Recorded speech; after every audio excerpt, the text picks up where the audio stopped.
अगर आपने नर्सरी से कोई पौधा लिया था और घर घर लाकर उसकी आपने रिपोर्टिंग करी, लेकिन रिपोर्टिंग करने के बाद से उसकी लीव्स येलो हो रही हैं और झड़ रही हैं और कोई ग्रोथ नहीं हो रही है, तो ऐसा इसलिए होता है जब आप किसी पौधे को अपने घर लेकर आते हो तो उसका एनवायरनमेंट चेंज हो जाता है।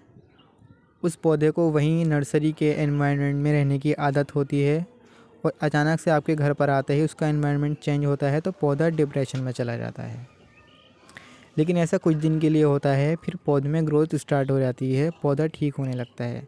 कभी कभी ऐसा भी होता है जब उसकी आप केयर नहीं कर पाते या उसकी आप ज़्यादा वाटरिंग कर देते हो, ओवर वाटरिंग कर देते हो, तो उससे पौधा मर भी जाता है। लेकिन अगर आपका पौधा ठीक है, मरा नहीं है, लेकिन उसकी ग्रोथ नहीं हो रही, तो ऐसे में पौधे को मैग्नीशियम सल्फेट की कमी होती है।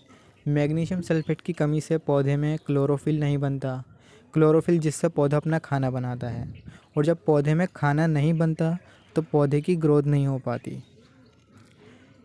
इसके लिए हमें एप्सम सॉल्ट का यूज़ करना पड़ता है। एप्सम सॉल्ट एक मैग्नीशियम सल्फेट है।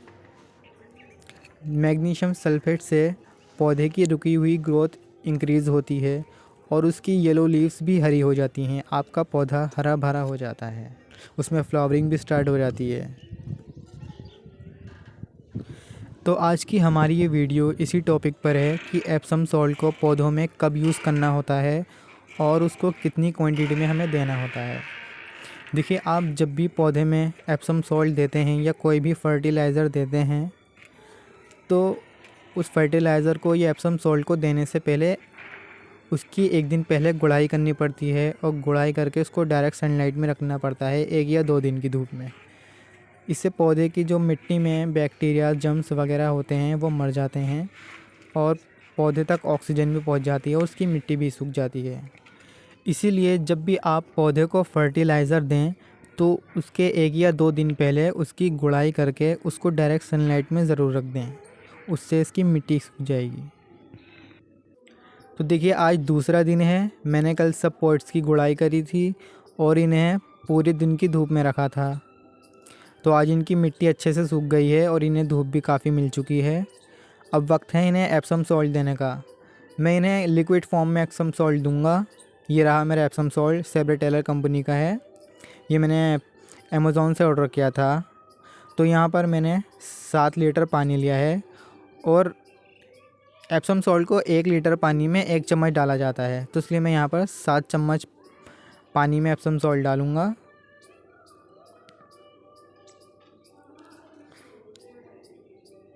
इसको लिमिटेड मात्रा में ही देना चाहिए, ज़्यादा ये कम नहीं देना चाहिए। अगर आप ज़्यादा दे देंगे तो आपके पौधे में मैग्नीशियम सल्फेट ज़्यादा हो जाएगा और बाकी सारे न्यूट्रिएंट्स कम हो जाएंगे। इससे आपका पौधा इनबैलेंस हो जाएगा और पौधा ख़राब हो जाएगा।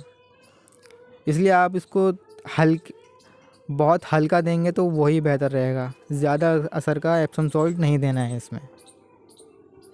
दरअसल मैं अपने एक हाथ से वीडियो शूट कर रहा हूँ और दूसरे हाथ से पानी में एप्सम सॉल्ट डाल रहा हूँ। ना तो मुझे इसमें इतनी देर नहीं लगती। मैंने पैकेट छोटा कट किया है क्योंकि मुझे इसको बाद में पैक करके रखना है। अगर ये वाटर के कांटेक्ट में आ जाता है एप्सम सॉल्ट तो ये ख़राब हो जाएगा, इसलिए मुझे इसको बाद में बंद करके रखना है। ये पानी में अच्छे से मिक्स हो जाता है, घुल जाता है, इसको ज़्यादा देर नहीं लगती। ये मेरी क्यारी है, इसमें मैं पूरे 1 लीटर पानी दूंगा। ये मग्गा 1 लीटर पानी का है।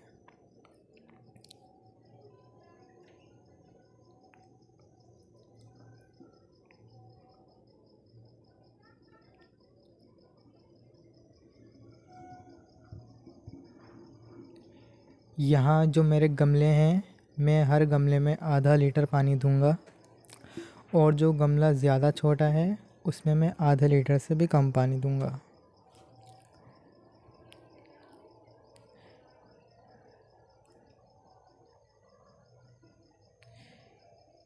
यहाँ देखिए आप, मेरे पौधों की मिट्टी काफ़ी अच्छी तरह से सूख चुकी है, इन्हें अच्छी धूप लगी है।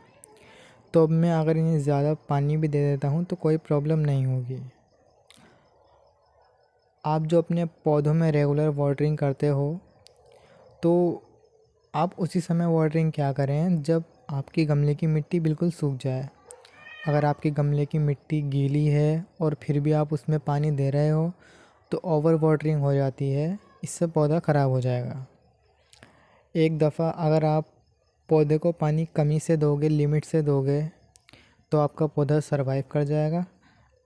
और अगर आप रेगुलर पानी दोगे, उसमें मिट्टी गीली होगी तब भी पानी दोगे, ओवर वाटरिंग हो जाएगी, तो इसमें आपका पौधा सरवाइव नहीं कर पाएगा।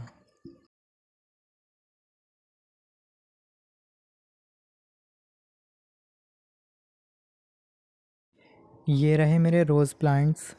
इसमें से 2 रोज़ प्लांट्स वो वाले हैं जिन पर मैंने वीडियो शूट की थी कि रोज़ प्लांट की रिपोर्टिंग किस तरह करते हैं। तो इन्हें रिपोर्ट में लगाए हुए लगभग 1 हफ़्ता हो चुका है और देखिए अब इनकी लीव्स येलो हो रही हैं, इनके पत्ते झड़ रहे हैं सारे। अक्सर ऐसा होता है जब हम किसी पौधे की रिपोर्टिंग करते हैं तो रिपोर्टिंग करने के बाद उसकी लीव्स झड़ने लगती हैं और लास्ट में सारी लीव्स झड़ जाती हैं। फिर कुछ टाइम तक तो वो ऐसे ही रहता है, फिर उसकी ग्रोथ स्टार्ट होने लगती है। मैंने इन्हें उस वक्त एप्सम सॉल्ट नहीं दिया था, मैंने सिर्फ फंगीसाइड का यूज़ किया था। तो आज मैं इन्हें दे देता हूँ और आज से 2 दिन बाद मैं इनके पत्तों पर एप्सम सॉल्ट का स्प्रे करूँगा। उसका रेशियो भी यही होगा, 1 लीटर पानी में 1 टेबल स्पून स्प्रे करने के लिए बेहतर रहेगा। एप्सम सॉल्ट को देने के 3 तरीके होते हैं।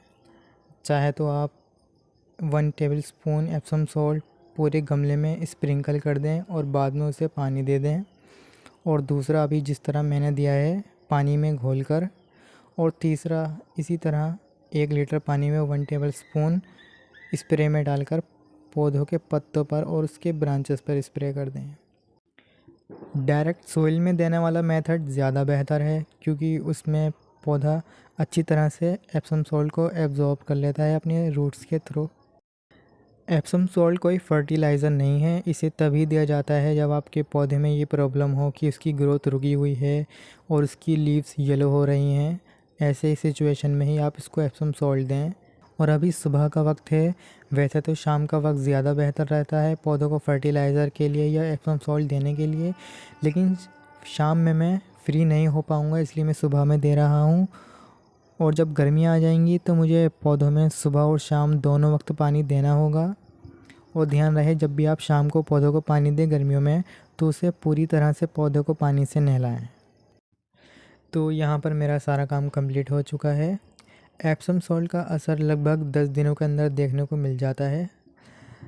पौधे की कंडीशन पहले से बेहतर होने लगती है और उसकी लीव्स भी ग्रीन हो जाती हैं। तो मिलते हैं अगली वीडियो में, तब तक के लिए बाय।